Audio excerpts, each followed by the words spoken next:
And this student was researching whether the presence of clothing has any effect on the rate of decomposition.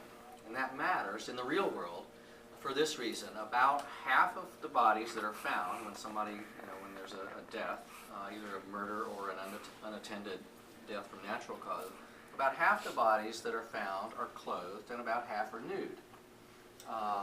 But most of the research data that they've gathered in previous years at the body farm has studied the decomposition rate and processes of nude bodies. And so this graduate student wanted to know, does that same data apply in the same way? Can we use the same mathematical formulas? Because they actually do have a formula that they've worked out through years of research for calculating, what rate a body is going to decay at given certain temperature. Not wearing a glove, so this is pre-AIDS. This is a medical examiner named Dr. Cleland Blake. This is not Dr. Bass. Dr. Bass, unfortunately, was not called to this scene back.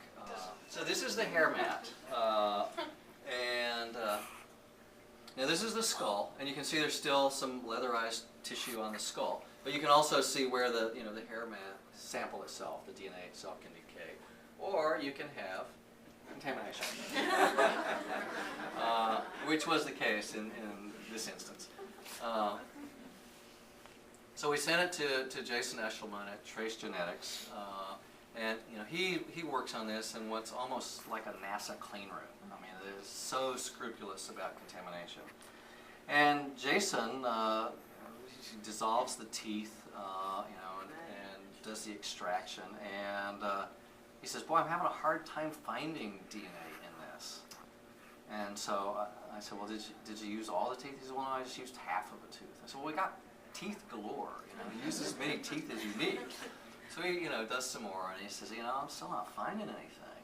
So I said, "Well, what about, bone? You want some bone?" So we sent him this 4-inch chunk of femur, and he does that, and he says, "I'm not finding anything."